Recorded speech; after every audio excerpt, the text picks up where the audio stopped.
an hour and 7 minutes into this thing. I guess proper introductions are in order. It's got to be the record. You gotta be. It 100% is the record. With that being said, homies one and all, welcome back to another episode of the Superhero Homies Podcast. My name is Quentin, and as always, I am here with D-Roll's greatest co-host, the homie Caleb. What's up, everybody? I'm rocking some Bridge 4 today. If you don't know about that, then it is not my fault that you are an uncultured swine. But I've seen the poster. Yeah, I mean, yeah, I'm sure. Yeah. But I mean, OG Homie Supreme. Yeah, you know? yeah, come on. But I am happy to be here today to dig into some House of the Dragon Season 3. As of this recording, there's actually 5 episodes out. I intentionally did not watch the 5th one yet because I didn't want to have the knowledge when we reviewed 1 through 4. So this will only cover Season 3 episodes 1, 2, 3, 4. Nothing beyond that. We will come back and get the back half after the season is over with. So this will be full spoilers for these 4 episodes and then probably just about everything else in the Game of Thrones universe. Caleb, you are probably the most well-versed person that I personally know on like Game of Thrones lore and Song of Ice and Fire and all that. And it's funny. I'm also one of the biggest detractors of George R. R. Martin. That is quite interesting. Yeah. Very interesting dichotomy. What I'm asking is... It'd be like if I was a Ryan Johnson historian. Yeah. Or like a Shane Black enthusiast. Yeah. Anyway. So that being said, I guess canonically speaking, how many more seasons of House of the Dragon can there be? I think that they've already said that 4 is going to be it. Okay. Yeah. And I mean, truthfully, we've seen this kind of play out, right? I think it probably could have been done in 3, if we're being honest. If I was going to do 4, if it were me, I would have not stretched it in the places that they stretched it. I actually think I would have kept season 1 with the younger cast, and then I would have gone to the older cast starting in season 2. Now, maybe they thought that would be more jarring than even what they did, and it may have been. Yeah. But I think that the worst decision that they have made as far as the longevity of this show is the massive gap between season 2 and 3 with the absolutely terrible finale of season 2. I think that hurt them in a way that's unrecoverable. I think a lot of us are just here for the dragons at this point and some of the main characters. I think what also hurt this show, too, as far as its longevity, is Night of the Seven Kingdoms. I think when that came out, all of us, and you can go watch our review, all of us said, wow, this is actually how Game of Thrones made me feel, and how we instantly cared about those characters, even though a lot of those characters we got very little screen time with. Yeah. But they did such a good job of making us care about them. And then when House of the Dragons comes back on, it just feels cold. You know what I mean? And I'm not trying to like shit on the show. I just think that Game of Thrones is like, these are the characters we want to play with, and this is them in the playground doing what they're going to do. And it's such a great, like, George R. R. Martin made some incredible characters, right? So many very unique characters. That's also why you won't ever get the last 2 books, is because he's coming up with new ones still, even, you know, with he's writing Winds of Winter, introducing new characters, you know what I mean? Gosh. But Night of the Seven Kingdoms, same way. It's very much it's very zoomed in on just 2 characters, and then it's got a very good cast of characters around them. Whereas this, it feels much more like just an insanely high-budget documentary in a lot of ways. There's nobody here that I'm supposed to root for, except for, like, Helena, right? Yeah. Because nobody's innocent in this. Right. You know? Nobody in this... There's nobody in this show that's, like, you can look to and go, you know, they did the right things, or, you know, there's not like a Tyrion or a Jon or a season 1 through 7 Dany, you know, that you can, or an Arya that you can really like get behind and go, oh, this person's like the underdog, and like we want them to like Rhaenyra was that when it was Millie playing her, and then when it switched to Emma, I think we got a huge disconnect from there because to me, Emma has always just been playing Viserys. You think so? Millie brought this sort of like snark and sophistication and almost this like flippant attitude to the character. Yeah. And Emma doesn't have that. I really, especially in season 3, I just feel like Emma's playing her dad. I do agree with what you're saying about the differences between how Millie plays the character versus Emma, but I also think that the character had to grow up too. Oh, sure. 100%. I don't feel like they're the same character. Yeah. When I see like a younger character and then an older version of that character, I want to feel like that's the same person.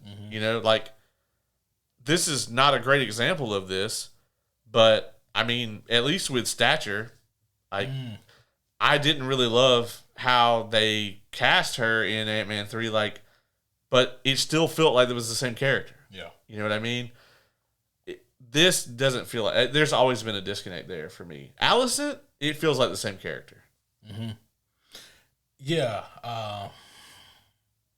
I do agree. I also think, I guess, just this is neither a good or a bad thing. I guess, if anything, it's more of a bad thing, what I'm about to say. But it's one of those things where this is a show where the character, Rhaenyra, is more dictated by the circumstances than her personality. Sure. And we see that a lot in television and in movies. And typically when I use this as an example, it's never a good thing. Just because it feels like it takes autonomy away from the character and just places it all on, everything interesting about the character becomes what's happening to them and around them and not them themselves. Yeah. But that's almost every character in this show. It is. So, and I think, again, it goes back to, season 1 being some of their most interesting work because it was the most character driven back then. Yes. Like Damon was extremely popular from get go, and he was a lot more complex back then. Right. And now he's just there to kind of aura farm and be Billy Badass when it calls for it. Right. Yeah. So I do understand and agree with what you're saying. And it's at this point though where the show House of the Dragon, they're just riding on the credit that they have from me, which a lot of that credit was used up for season 2. Yeah. But they're riding off of that credit and coasting off of the story to get these characters through versus me caring about the stake of these characters. And it's hard to care about them from the get-go because we know that even someone like me who isn't as intimately familiar with the source material, I'm looking at this thinking, like, there's no way you guys make it out of this. Well, this is not... I don't consider this to really be a spoiler, but like Joffrey and every single person that's in episode 1, right? Mm-hmm. They're not making it out of this. Like, yeah. I mean, I can probably extend that to like season 1, right? For the most part, like I know who's gonna make it out. Mm-hmm. It's crazy to me that I'm more interested at this point in Aegon and Sunfire. Than I am pretty much anything else. Yeah. And I couldn't have given a single shit about Aegon before this. And that's kind of always been how, Game of Thrones did a good job with that. I mean, Jaime Lannister, until they fucked it up, was one of the best turns in TV, of that redemption arc. And that's clearly what they're going to do with Aegon here.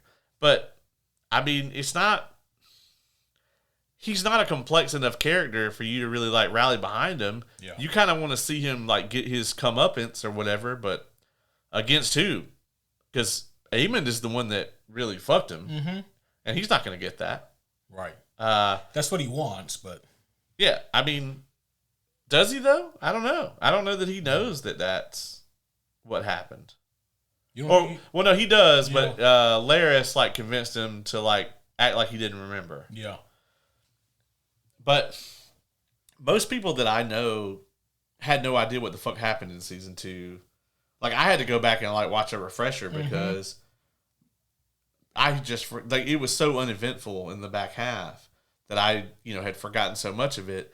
And it's even crazy in this season too. Like, some of the characters have to shout out who they are, or you wouldn't know. Right. It's like I think it was in the 3rd episode. It was like, I'm such and such. I'm the master of corn. Yeah. It's like, I'm glad you said that, bro, because we wouldn't have known if you hadn't. Nobody talks like that, you know? You know what they need? House of the Dragon needs that old school 90s sitcom intro. They need like upbeat music, and then it's like... The Too Many Cooks? Yeah, it's like Emma Darcy ass. Yeah. They're all like... Fucking... Matt Smith. Matt Smith, he's like swashbuckling, and he's like... Fuck. Someone has to have made that, right? With AI. If not, we need to do something. There's an idea. Come on. There we go. Oh shit. There are some excellent things that have happened this season. Yeah. Some really cool things. And then there's also been some things that I really have to pack my brain up and just kind of go along with it to be invested. So, before we get into all that, like, you're watching this from much more of like a casual, like your knowledge of this universe mostly comes from the TV shows. How are you feeling about it? Yeah, so it goes back to actually the first question that I asked you, being how much longer can this show go on for? And the reason I asked that is because it feels like the walls are closing in. Yeah, and that's not a bad thing. It just means that it's coming to an end. And at this point, I'm enjoying the show, but I'm enjoying it from the perspective of I wonder how all these characters are going to meet their end. Yeah. And because the way that the first 2 episodes in particular are paced, I really thought that if they wanted to, they could end this thing probably by the end of this season. If they wanted to. But I also had the feeling that, I would have known if this was only going to be 3 seasons. So, yeah. If they wanted to, this could have very well been done in 3 seasons. If the Triarchy battle ends season 2, you can get Riri on the throne in like episode 1, and you could wrap this shit up by the end of season 3 if you wanted to. Yeah, there's still, I think they still have enough material to let a bunch of stuff play out, and I mean. I know, like, I can tell you right now, I could tell you 3 things that are going to happen in the season finale of season 4. And I really want to see all of those things. Yeah. Will I be sticking around? Like, obviously I'm going to watch it all, but am I going to enjoy getting from here to there? I am unsure. But they can't stretch it out any longer than that. And I'm very glad that they came out and said, like, season 4 will be it. Yeah. But, I guess to just answer your question, I am enjoying it, but it's only to the extent that the plot has to keep moving forward, and they have to keep giving me things to be invested in, because to your earlier point, they haven't given me character development enough to be that invested. I remember being so excited in season 1, thinking about, okay, I know eventually we have to get the Aemon and Daemon fight. You're not going to get that until the end. Yeah. Yeah. And like, it's one of those things where I'm just like, okay, I have to put that on the back burner because I know I'm not going to get that for a while. And even then, the bigger issue is how much do I really care right now? Right. About seeing that fight. A few years ago, I was super hyped to see this. But now, because both of them as characters have really cooled down, I'm just not as invested. Well, I think that this season they've been doing a lot to try to remind you that, like, they are the 2 BA badasses, Like, Aemon fucking soloing Harrenhal. Yeah. With some heavy assist from Vhagar. From a big ass dragon. And then Daemon basically, fighting through to the throne room through the Red Keep. Both of those scenes are really cool.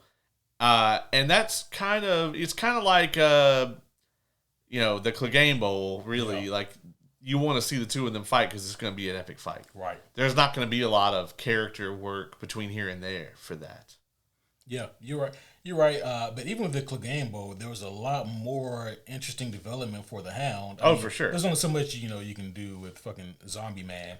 No, but they at least had the brotherhood situation. I mean, living in the same house with that fucking guy had to have been awful. But the Clegane was also one of the few instances in Game of Thrones where I was like, oh, that's a satisfying conclusion. Yeah. Yeah, we didn't get very many of those. No. We got about one. Really quick here, I always get notifications whenever, like for the reels and whatnot. And every once in a while, I'll take a look at them. So I posted a clip of us talking about our top 5 Nolan films because there's no way that people will ever possibly disagree with those. No, none of our 3 different lists. Yeah, there's no way. Yeah, surely they're all perfect and people are completely fine with them. But this person actually has something interesting to say that I just saw here. Oh, wow, okay. Live on air, folks. Yeah. He says, shout out to Matthew. He says, I was watching someone the other day that had The Prestige as Nolan's second worst movie. Thank you for restoring some fucking sanity to my algorithm. Well, as my number 1 movie of all time, Matthew, you are very, very welcome. That is I've seen some terrible Nolan lists. Awful takes. I have seen like Memento at number 2 and like Dunkirk at 1. Wow. Okay. And I'm like, Nolan's never made a bad movie in his life, so I can't be super mad at you. But like that's damn near. Why don't we just put Dark Knight Rises at 1 then? That's kind of like saying, Age of Ultron is my favorite Avengers movie. It's like, I don't think there's a bad Avengers movie. But right. Not yet.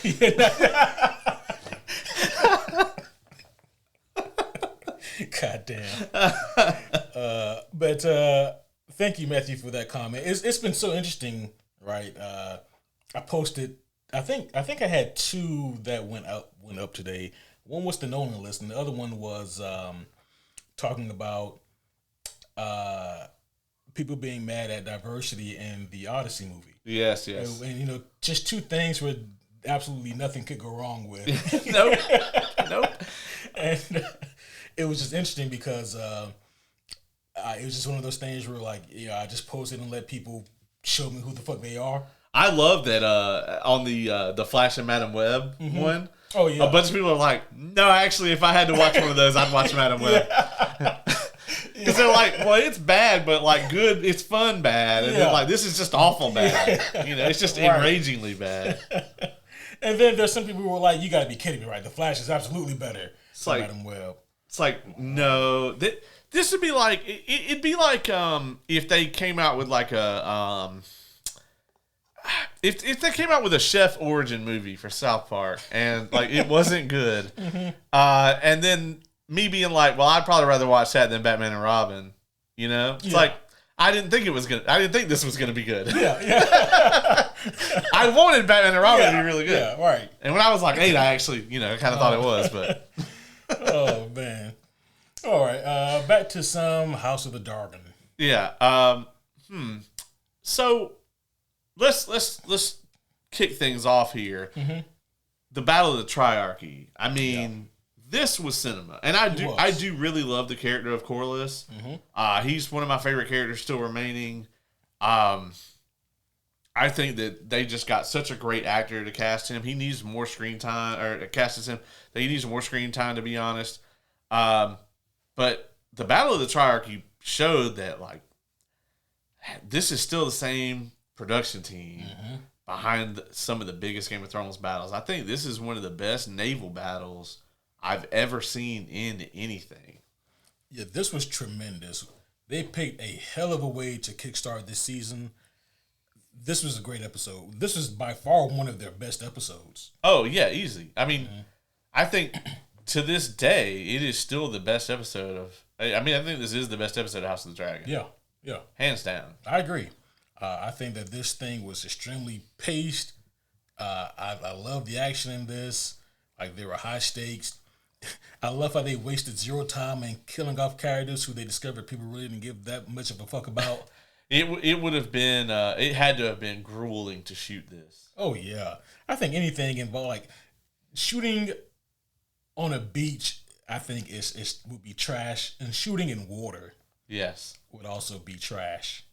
I think they had the actor that played Jace, and they showed how like they basically had him in an actual pool, and like they had this like kind of raft things that he was on, and then like it was like all fucking green screen all the way around him, and he was stuck in that pool for I don't know how many fucking hours, doing all that. Yeah, it had to have been terrible. Absolutely. But yeah, I mean, I knew that Jace was going to bite it here. I think everybody was much more concerned for his dragon than Arax. Is Arax his dragon? God damn I forget. Let me not fuck that up because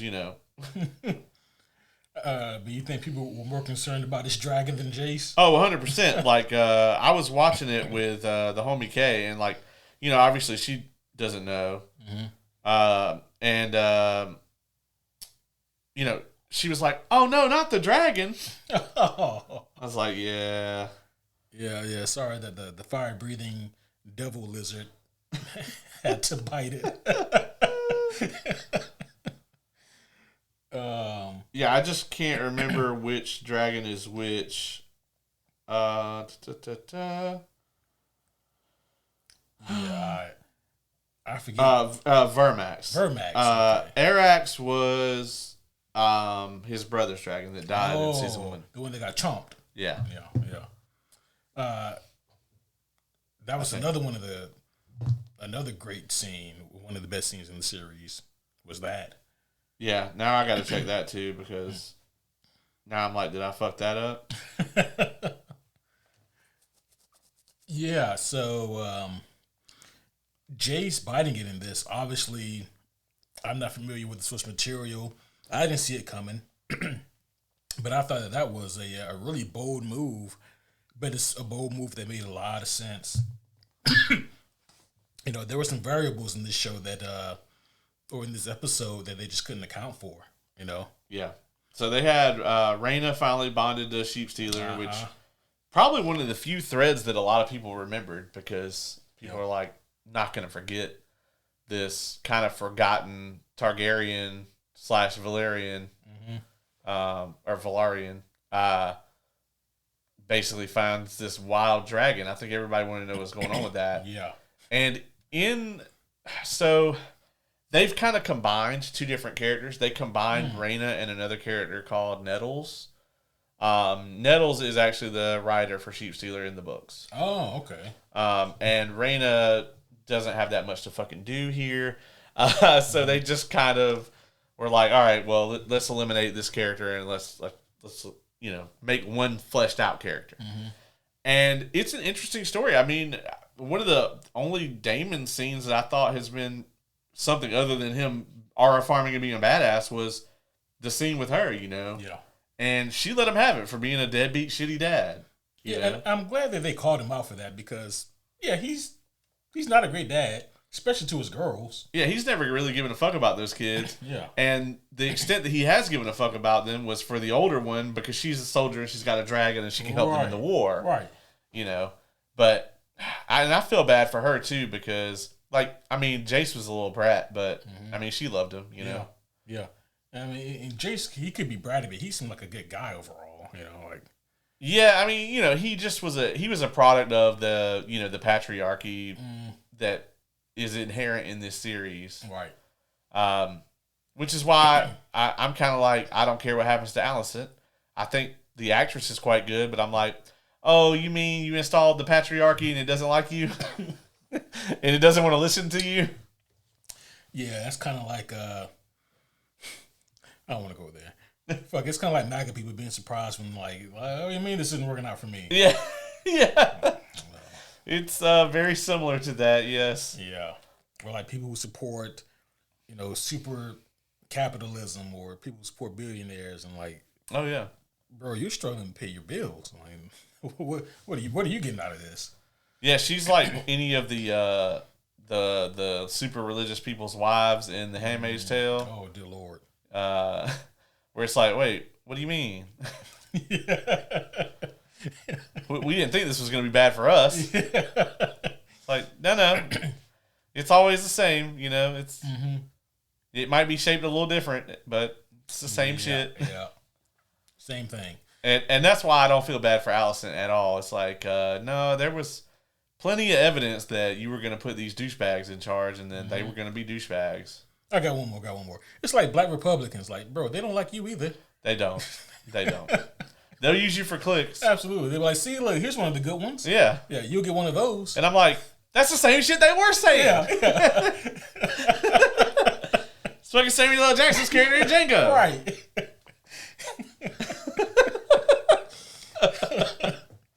Oh, man. Oh, shit. Okay. Yeah, none of the places we could have gone from there can I go. So I got to reel myself way back in. Yeah, man, we get this triarchy battle. Jace bites it. They have the whole thing where they lock Rhaenyra in the room or whatever. And this is where we start to find out. I mean, we already knew, but we knew that with a Targaryen, they say every time a Targaryen is born, the gods flip a coin. Mm. And we start to figure out what side of this Rhaenyra is on. Mm-hmm. And she kind of starts to descend into madness. She's like telling Jace to get up and just can't come to grips with the fact that he's dead. Yeah. She's now lost both of her oldest boys. And that's he was the heir, and that's rough. It affects her so heavily, and I mean, Daemon doesn't really give a shit. It wasn't his kid, right? So. Yeah. In terms of people who Daemon gives a shit about, is Rhaenyra and Daemon. Well, they have another kid, right? They do. Yeah. I said what I said. Yeah. Yeah. As I said, they have another kid, but they're somewhat wisely keeping those kids out of the. I think they have multiple, if I'm not mistaken. They're somewhat wisely keeping them out of the show. That's a smart move. Yeah, because what do they have? 2? I know they have a little boy. Yeah. Let's see. Yeah. So. No. They just they have another Aegon. Oh, okay. Yeah. Another one. And he is actually their kid, and I'm sure he's a well put together, well adjusted, real salt of the earth kind of kid. Yes, absolutely. Yeah, what could go wrong with him? This opening episode was great, and also I just love all of the great memes that we got about Sheep Stealer. Yeah, Sheep Stealer is the meme king. Yes, yeah. Or queen, we don't really know. Yeah. With that kind of underbite he's got going on, or that it has going on, who knows? He definitely is the ugliest dragon in Westeros. Oh, without a doubt, right? That is one ugly ass dragon. I will say though, man, he spends his entire life like trying to avoid people, and then this motherfucker trusts one little girl, and within 30 minutes gets involved in some Targaryen family drama. Right. Yeah. He's like, I knew I should have stayed my ass out here. I could have been eating sheep right now. Instead, here I am out here. And you know what? Fuck it. Everybody's gonna get fireballed. Yeah. Everybody. I don't know these fucking people. We also get, Aegon is on the run. Yep. That's not going great. No, I'd say he's having pretty much the worst time ever. Yeah. It's like the misinterpretation of Murphy's Law, like everything that can go wrong will go wrong. Right. Yeah, that's pretty much all happening for him. Yeah, so he's having a real bad time here. On top of still being crispy. So let's talk about the dragon seeds. Because the dragon seeds are in this. And it seems like just a strange way for them to do all of this. Like, they introduced them and they got their dragons in season 2. Yep. And I think a lot of people are like, who the fuck are these guys? Mm-hmm. And that's going to become very important. And I'm glad they're kind of focusing a little more on them. But we have Hugh the Hammer, and we have Ulf. The Targaryen. And then there's also Alan's younger brother. Adam? Yeah, Adam is the younger one. Right? Yeah, Adam is the younger one. And Alan is the older one. I actually like Alan better. Like out of the two of them. I really want to like Alan, but if there was a description of a character with just like nothing on his character sheet, it would be him. Like there's just nothing there personality wise. I mean, he's just a good soldier. He's he's like if Kristen Cole wasn't a douchebag. Oh dear Lord, it's hard. Yeah, I mean he'd have nothing. I mean, yeah, right. But yeah, Adam is the other one, and like they're basically just dragon riding mercenaries at this point, right? And I think they're finding out quick that this job is not awesome. Yeah. No, there's a lot of responsibility here. Get to ride a dragon. You get to ride a dragon. That part's got to be kind of cool, But I think especially Ulf the White, like he's a goddamn wizard. I definitely think that he is learning firsthand how not cool this can be. Oh yeah, 100%, 100%. I mean, he basically says to the queen, like, "Hey, look, one of my homeboys got locked up again. You think that we can string him out? We're just gonna go down to the bar, Bygones be bygones." Yeah. And she's like, "No." As a matter of fact, you stay here. Yeah. You can't go to the bar no more. Yeah, they never should have gave this motherfucker a dragon anyway. Right. Regardless of like whether the dragon accepted him, this was a terrible idea. Mm-hmm. They also should have disciplined the dragon for choosing him. Like. Yeah, 100%. So episode 2, this is where we get, obviously Rhaenyra is, she's mourning her son and she's experiencing all this grief and everything, starting with denial. But they're like, Alicent said she was going to open up the throne room. Fuck it, we ball. Aemon and Vhagar are gone. They wait for Vhagar to be gone, and Alicent gets that creepy ass scene where her son tries to move in on her. Yeah, she just cannot catch a break, man. No. And then, they find out that most of the forces have stood down, and the ones that haven't, Daemon made them. Mm-hmm. And then we find out what happened to old Otto Hightower. Yeah. As soon as we get the scene where Daemon is walking down through the dungeons and he's peeping in through one of the cells and he stops and he just throws back his head and starts laughing, I was like, that's got to be Otto. Yeah. And sure enough, yeah. Listen, I hope that I'm never beheaded. I think that's a pretty mild request. But if you are. If I am, two things. Make sure that your sword is sharp and also just don't miss. You know what I mean? You want it to be by like a very strong and good swordsman. Yes. Yeah. I prefer that he not hand his sword off to someone else not quite as skilled as him to do it. She got him in 2. I would like you to do it in 1. Yeah. 2 is better than what was that? It was somebody in Game of Thrones, right? That whoever Theon tried to behead. Yeah. That was rough. That one was rough. The Master of Arms or whatever. Yeah, that's the worst. Yeah, he was like 5, 6, 7. Right. Yeah. Don't want that. And then he still had to like kick it the rest of the way off. Yeah. Yeah, I wouldn't be too happy about that. Like, I want to not know what happened at all.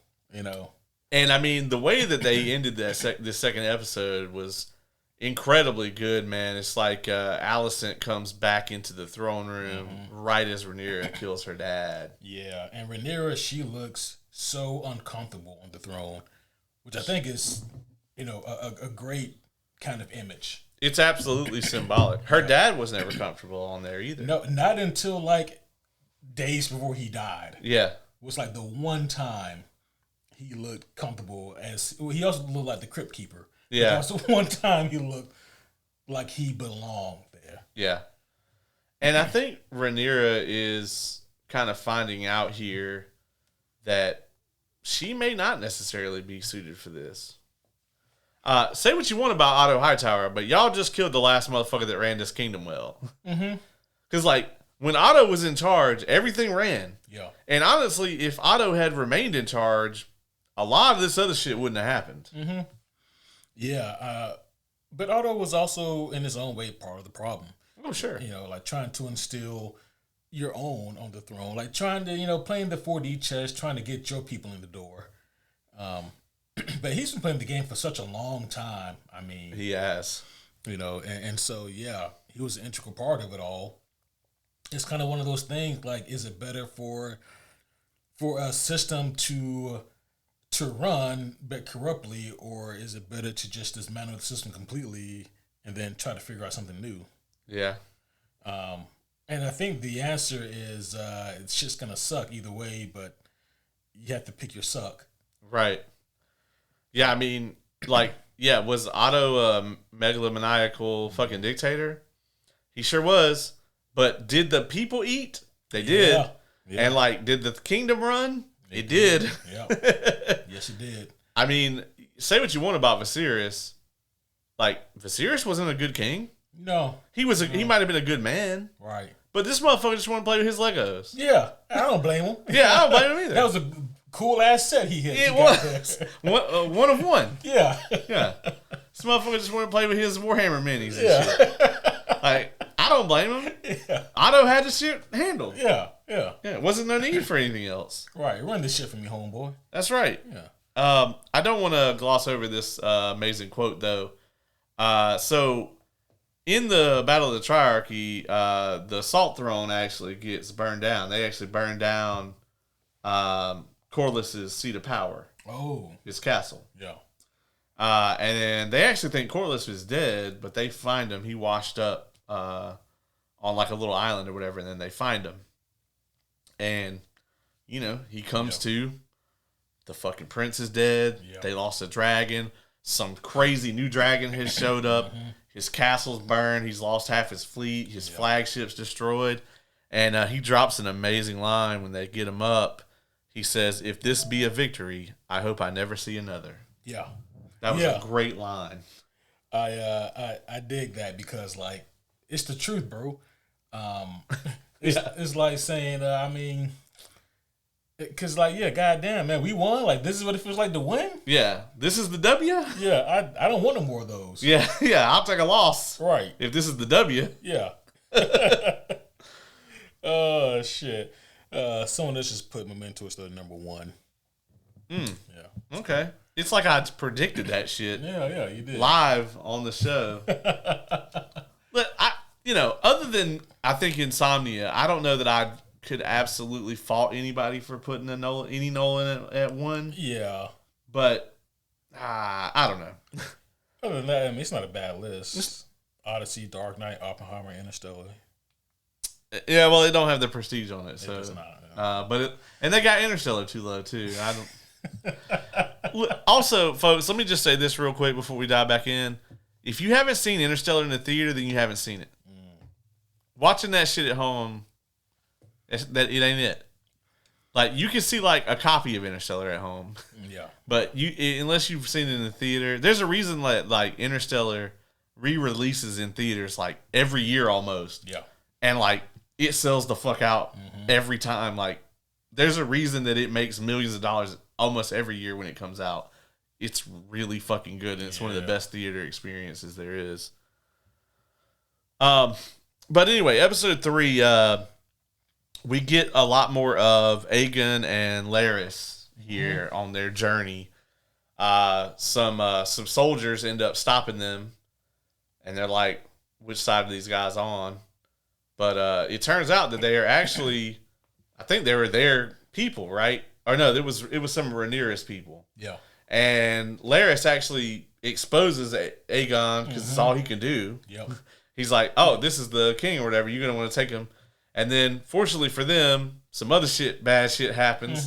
They end up getting attacked, and they end up making it away, and they end up making it to another little like settlement where there's some people, and on the way there they come across Sunfire, which hilariously the guy's like charging them to touch the dragon. It's his dragon, right?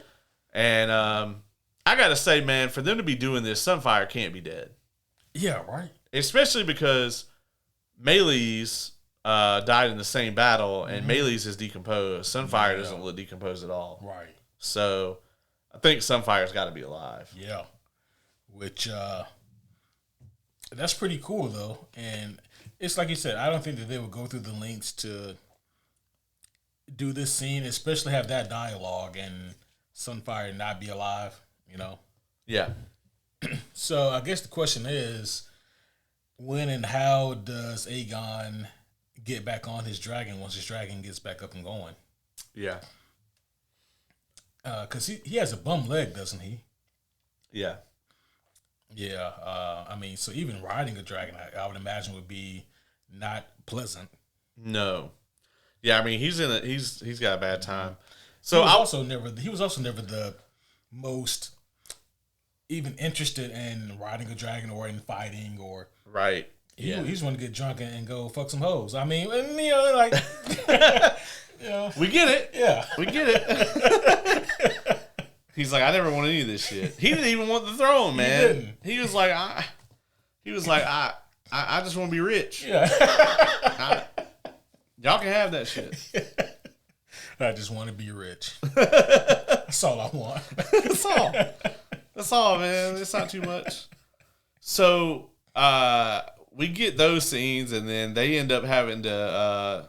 He ends up basically having to clean the latrines, to get little to no food. Yep. But he's having a bad time, man. Yeah, he has a problem with authority too. And let's not forget, as with all these shows go, it's like neither him nor Larys is a good guy. Far from it. Aegon is a fucking rapist. Yeah. Piece of shit. And Larys is like a murderer and a rapist. So yeah. Like they're both really bad people. And it's important to keep that in mind as you start to feel sorry for Aegon, probably not Larys. Right. But yeah, man, Aegon is getting his comeuppance at this point. Has he been through enough? We'll see. It's probably going to be about the same level as like whether you thought that Jacob Elordi's Euphoria character had enough. I still have to see season 3 of that. Oh, okay. You haven't watched that? No, Man. No, not yet. Man, some bad shit happens to him. Oh man, couldn't have happened to a better guy. Yeah, fucking hate Nate. I never was like, that's enough. I was always like, nah, he probably deserves worse than this. It is hard watching him in other things sometimes. Yeah, I wish that wasn't my introduction to him because he's in everything now, and I'm like, man, It's a good thing that he was so covered up in Frankenstein that you can't really see him through it. Yeah. Yeah. It's also in this episode that we get to see Aemond's solo Harrenhal. Because he just rolls up on Harrenhal and just wrecks the whole castle. He pulls up like Stone Cold used to do. Yes. And just hopped out and started beating ass. He really did, man. And Vhagar just was toasting the place. Yeah. Vhagar is such a terrifying creature. Bro, right. How old is that goddamn dragon? I think like 600 or something. Yeah, that's kind of... Well, I don't know the average lifespan of a dragon, but that feels like it's old as shit. Well, I mean, her wings got holes in them. No. But like, yeah, Vhagar is one of the original from Aegon's Conquest. Yeah. So, yeah, man, fuck. Absolutely terrifying and ancient. Yeah. And fast for that size and age. Yeah, for that size and age of a creature, she'll sure as fuck sneak up on you. I mean, you got to think, man. She has hundreds of years of combat experience. Oh yeah. she's burned this same castle a couple times. She's like, I know this layout. Yeah. And she's like, all right, you stick your head in here, and then there'll be a bunch of guys. I played this game before. Yeah, I played this one before. I'm gonna add some more Ghost. Yeah. It's like, oh yeah, that's right. We knocked this tower down. It's not there anymore. Yeah. That's right. Yeah, fuck Harrenhal, man. Man, This place is haunted as shit. bro, right? This is also though around the time that we find out. Damon goes off and finds Darren Hightower or Ormond Hightower. Yeah. And he has Prince Darren with him. And he takes him hostage because he's like a possible heir for Aegon. And then we find out that this little blonde kid isn't Darren at all. Right. This is brilliant. And Rhaenyra is just like, motherfucker, I could have dyed my kid's hair the whole time. And avoided all this bullshit. Right. It's so funny that Allison has this kid named Darren and it's not her. It just reminds me of the one Cat Williams movie. Like he's in prison and Tiffany Haddish, she goes to see him and she's got this blue-eyed, blonde-haired white baby. He's like, whose white baby is that? Like his name is Darren. He's your baby. That's not my baby.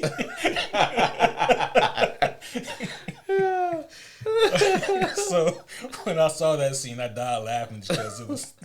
That ain't my baby. That ain't my baby.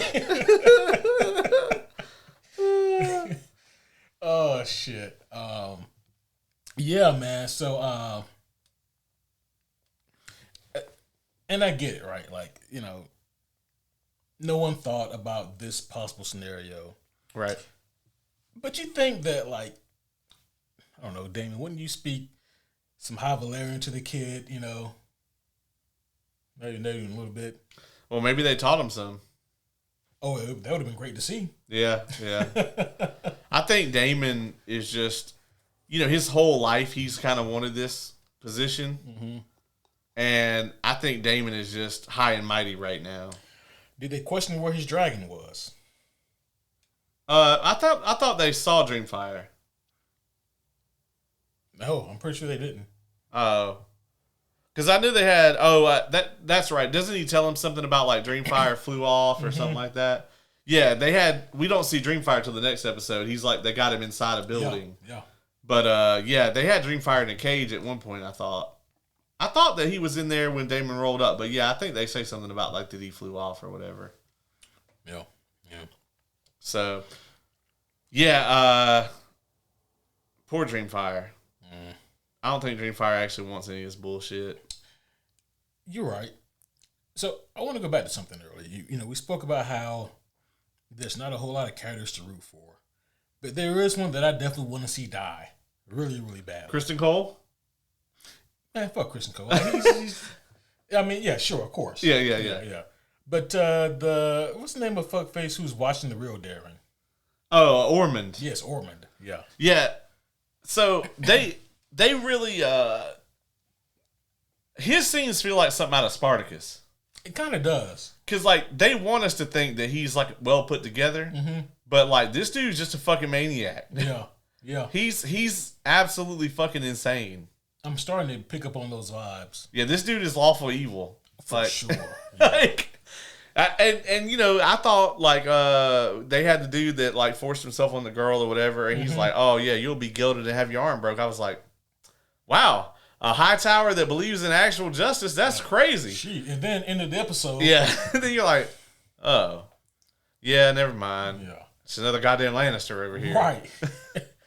At least the poor guy got stabbed, I'm assuming directly in the heart. Yeah. Because at first it looked like it sucked because I didn't know if he hit the heart. And I was like, man, look, if you're going to kill me like this, just need to make it a lot quicker. Just go in. Yeah. Just go in. Yeah, balls deep. Just get it over with. But yeah, this Ormond guy, he's a real piece of work. I don't like him too terribly much. No, yeah, he's pretty awful. Mm-hmm. And this thing at is it Tumbleton? The town they took over. Tumbleton. Da. That could be it. I don't remember. Yeah, Tumbleton. It's a pretty interesting strategic place to be in, but he was also expecting some backup to arrive. Yeah. Yeah, he thought that Kristen Cole and all of them were going to come with. He was also waiting for Aemond. Yeah, and Eamon was like, I'm going to go straight to Harrenhal, and then Kristen Cole and his forces joined him. And he's like, well, now we pretty much got to stay here and wait this shit out. Mm-hmm. And the Dragon Seeds have been sent to, investigate and keep an eye on it, because obviously they want to, Rhaenyra wants to take this place back. It's a market village or whatever. There's a lot of goods that come through here. Yeah, man, it's, and like he's basically declared Darren the new king, because as far as they know, Aegon's dead. Yep. And so they're trying to say this is the king now. They're trying to keep Team Black alive, Team Green. Rhaenyra's Team Black. Green, yeah. I can't keep up with these crazy ass dragon riding motherfuckers. In the meantime, you also got Rhaenyra pissing off the Faith. We have already seen that go really poorly. Yeah, for people. Oh yeah, and I definitely understand. What he's saying here. I guess the issue is I don't like the way he's talking to her. Me neither. I don't appreciate that. No. Yeah, it's not great. I don't like him. Yeah, and he, because like the septum, like he's kind of throwing around some. I don't want to say he's throwing around power, but he's insinuating that hey, look, man, you piss off the Faith, and bad shit's gonna happen to you. Yeah. And I'm not saying that he's wrong, but it's just the presumptuous nature that he presents himself with. Yeah. He wouldn't have said that shit with Damon standing right there. Oh, for sure. For sure. Speaking of people that Rhaenyra is pissing off, which seems to be pretty much everybody. Corlys, man. Like, yeah, I can't give a shit about her. Like, at this point, I'm like, whatever happens to you happens to you. Yeah. Because he basically put you on the throne. He did. Without Corlys, you're still on Dragonstone, probably dead. Right. You got nothing. Mm-hmm. And then you're going to not legitimize his kids? Right. Like, that's insane. I mean, he's held it down for her for a while. He is QB1. Yeah, for sure. Like, and he's like, I asked you for this one thing. Yeah. This one thing. And it ain't even going to cost you nothing or anything. Yeah, like, you just got to sign a piece of paper. Yeah, yeah. And so, I mean, and I've heard both sides of the argument online, right? But at the end of the day, like, if Rhaenyra really wants, she really needs to start playing some 4D chess, legitimize those kids. Yeah, listen, bud, I don't think that's going to happen. I just got a strong feeling that it's not going to happen. I mean, also, like, it doesn't help that she's either going completely insane or she's about to be killed by Vecna. We keep hearing these clock strikes. Oh, dear Lord, yeah. Well, I think we're good as long as she doesn't start hearing any Kate Bush. Oh, yeah. Yeah. That would be weird. A little bit. Just a medieval version of Kate Bush. Yeah. You got anything else on these 4 episodes before we score this thing and maybe talk about some predictions? Overall, man, like, this is already, for me, so much better than season 2. Oh, yeah. 100%. Yeah. Or episodes 1 and 2 of this season, I thought were tremendously paced, and there was so much going on, high stakes, and we get to see the repercussions and the fallout. I mean, within the first 2 episodes, we get this huge battle, the death of a major character in Jace, and we see Rhaenyra take the throne. We didn't even really talk much about Aemon getting stabbed and being like, oh shit, and he's.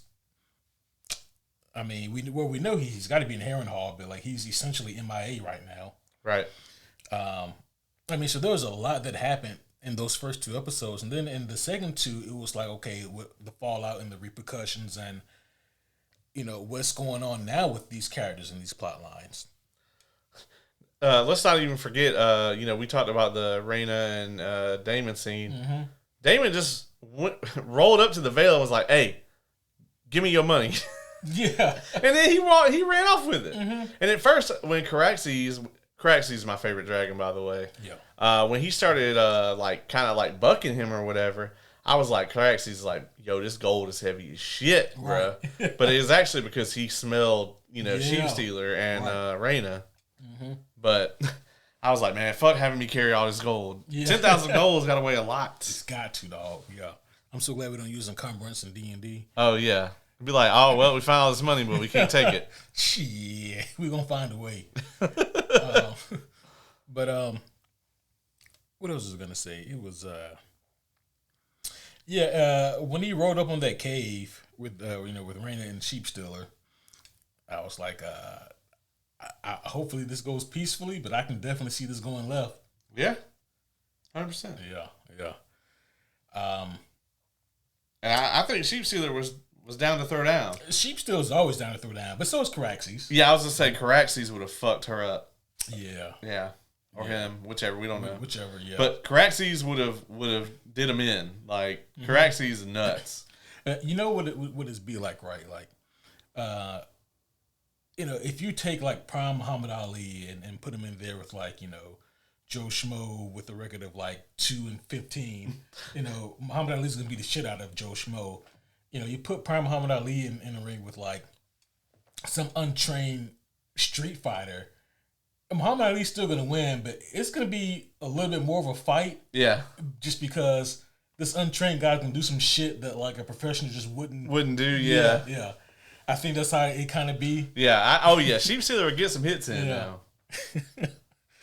Oh, man. I ain't saying it's going to be an easy shift. But and like with the underbite like that, you got to be tough. You got to. Yeah. Absolutely got to. Yeah. We also don't know how old Sheep Stealer is. Sheep Stealer might have been in. True. Like, his rider could have died in a battle, and then he just kind of was like, well, I'm free. Yeah. You know what seems real good right now? Some motherfucking sheep. Yeah. But no, I think that's all I got, man. I'm ready to score this thing if you are. Yeah, let's do it. I think you went first on Odyssey. Yeah. So, I mean, season 3, the first half, we've got a lot of movement. The pacing has been good. I do think it's going to slow down a little bit here in the middle as they kind of build up more of this Tumbleton thing. You got to remember that with a lot of these events, this book is not like super. This book reads more like a documentary or encyclopedia than it does a novel. There might be a paragraph about the Tumbleton situation. Right. There's actually a few key things that are going to end up happening there, but I mean, there's just not a lot about it, because it's not in a novella form, or in a novel form.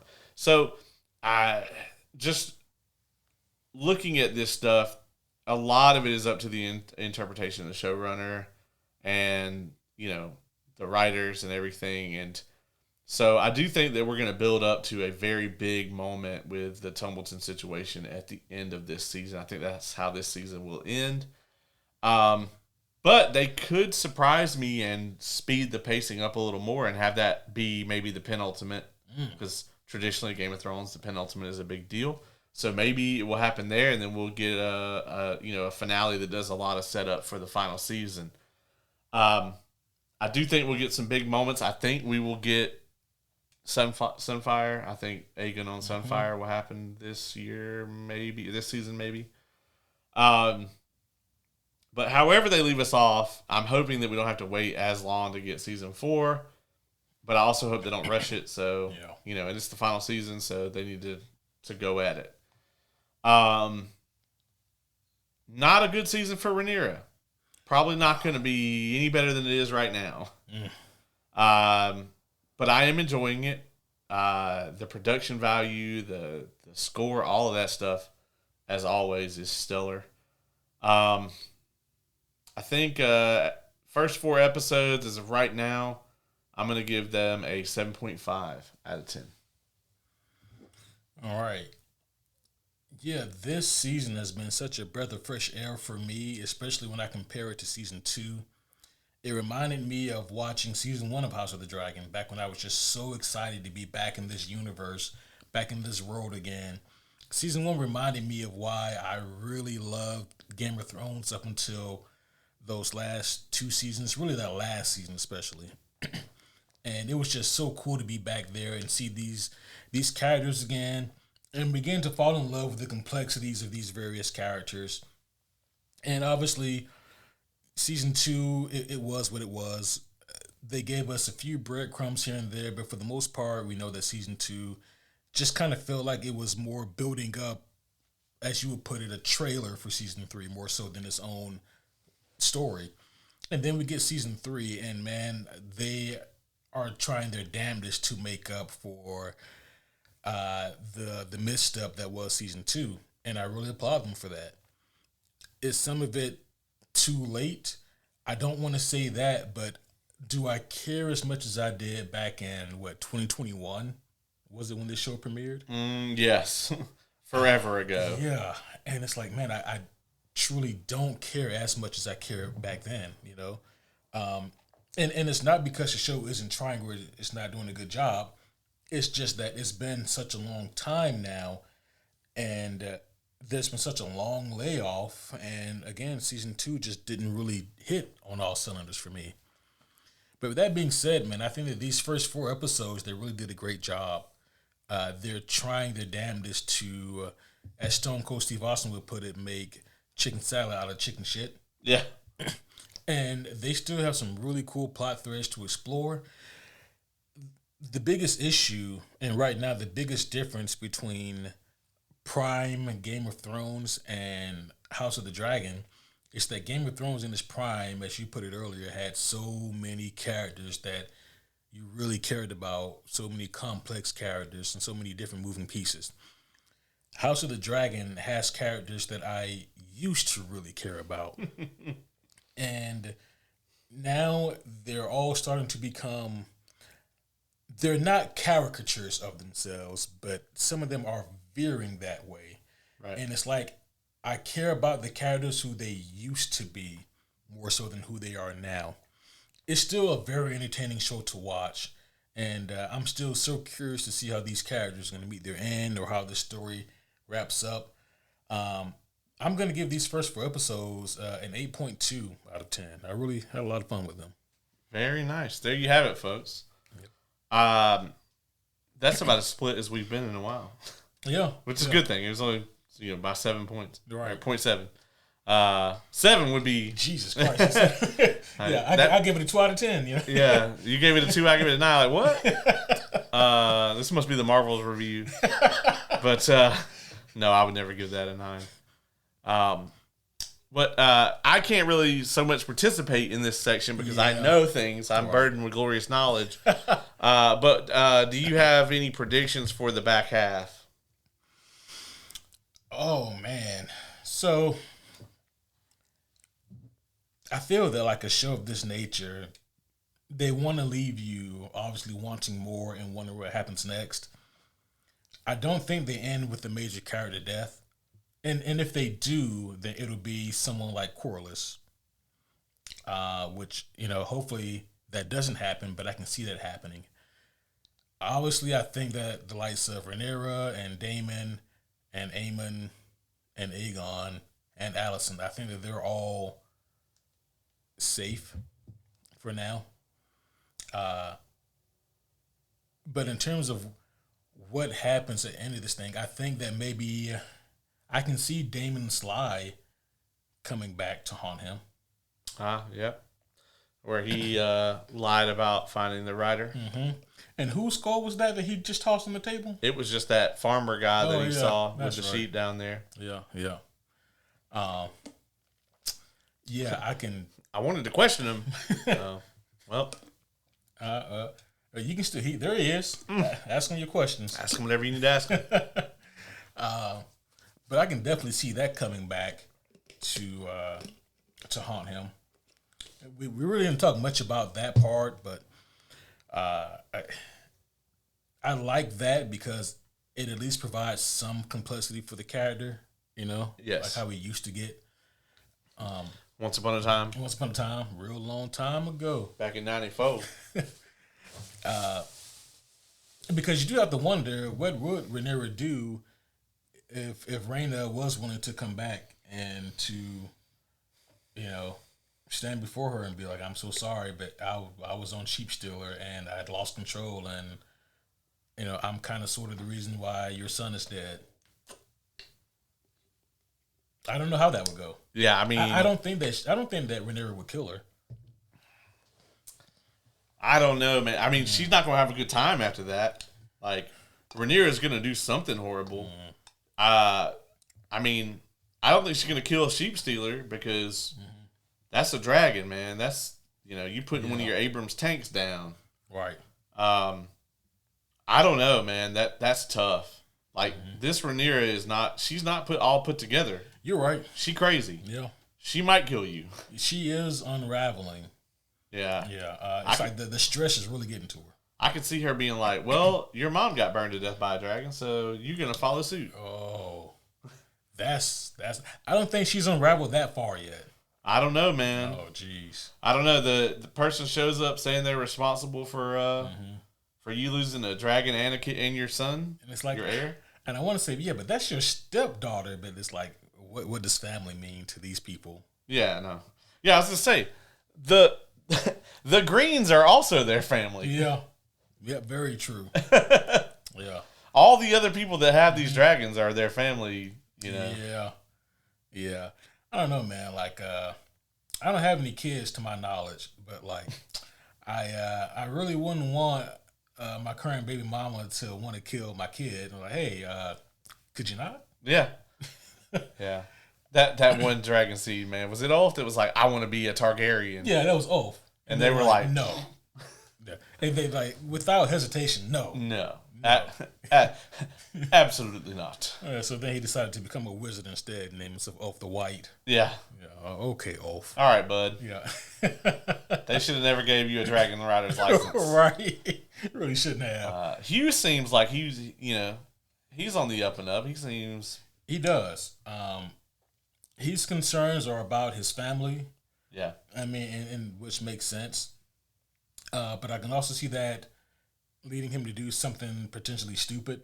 Like if he thinks that they're in danger, I can see him potentially disobeying orders or, doing something reckless. It would just be so ironic if Hugh is the one who does something stupid that backfires instead of Ulf, But just by the way that these characters are presented, I can see that happening completely. That'd be a hell of a ending to season 4. It's like everybody dies down to the point where Ulf is on the throne. Oh, well, shit. I was like, man, you have to kill a lot of people. Absolutely. You got to kill so many people. God damn. Oh, fuck. But no, I think that's all I got, man. Like, I don't really know what to expect from the end of this season. Yeah. Because with there being 4 seasons, I feel like it's going to put them in an interesting spot. Because with how the chessboard is looking, I'm thinking to myself, how many more moves could there really be? Yeah. But I mean, we'll see, the Greens are not having a good time either. No. Yeah, the Greens are down bad. I think we could possibly see Kristen Cole bite it this season, which I would really love. Yeah, we need to put Digbag in more screen time so I can remember to care about him dying. They gave him just enough in, like, I think episode 3 or 4 where it's like, oh, yeah, that's right. I remember I just really hate this motherfucker. Yeah. He's just the worst. He is. Mm-hmm. He is, like, the worst of the worst. Like, that actor can never be in anything ever again. He does such a good job at being a douchebag, though. He really does, man. Yeah, like this. I mean, like, the first time we see him this season, like, this poor girl gets molested and, taken advantage of, and he's just like, whatever. If we didn't already have a Maxwell Lord, this dude would be a great fucking casting. He would be. Yeah. I can see that. Oh, man.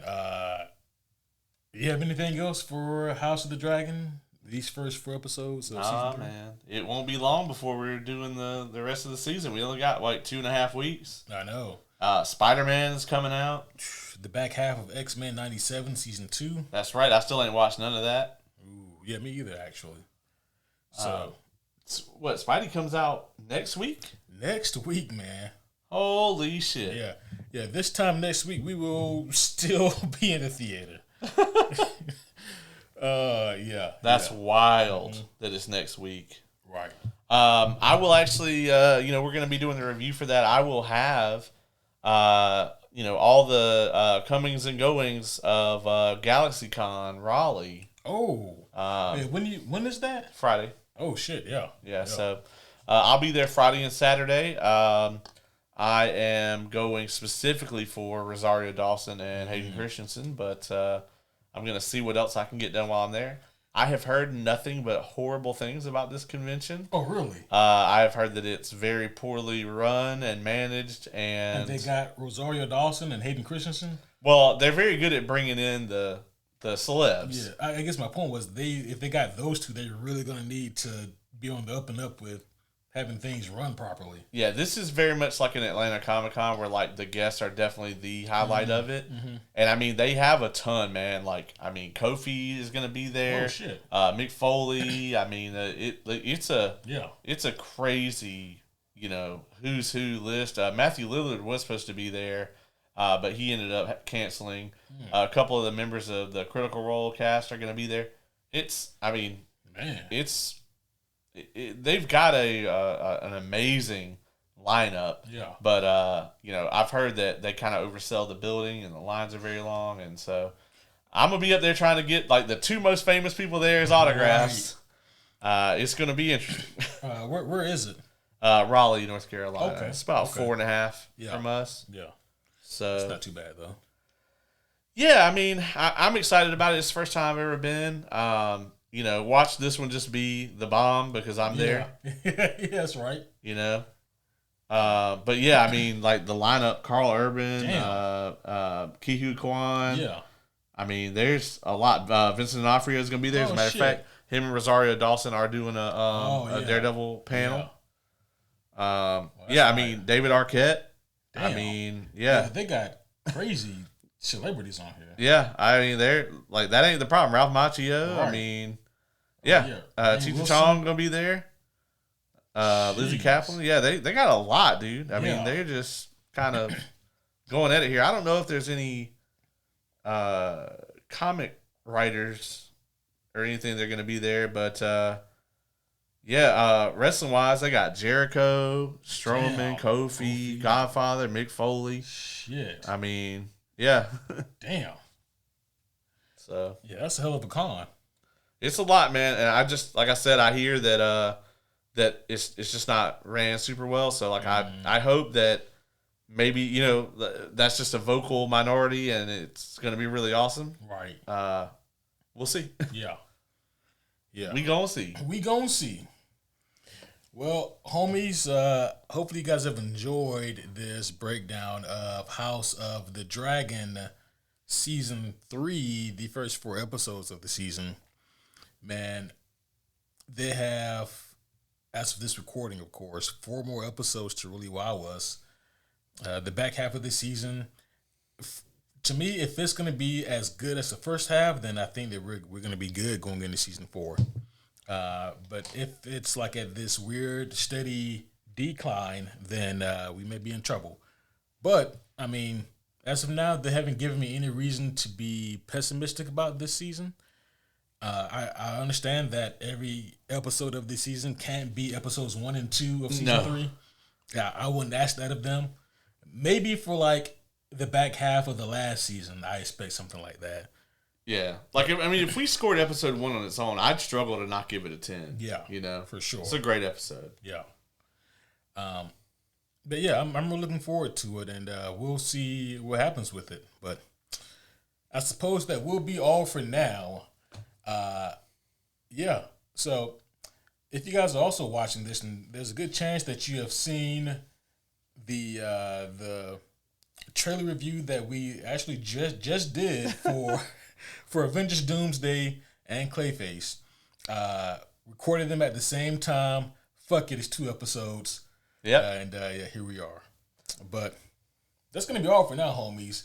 We've had a blast. Hopefully you guys have too. But until next time, my name is Superhero Homie Q. I'm Superhero Homie Caleb.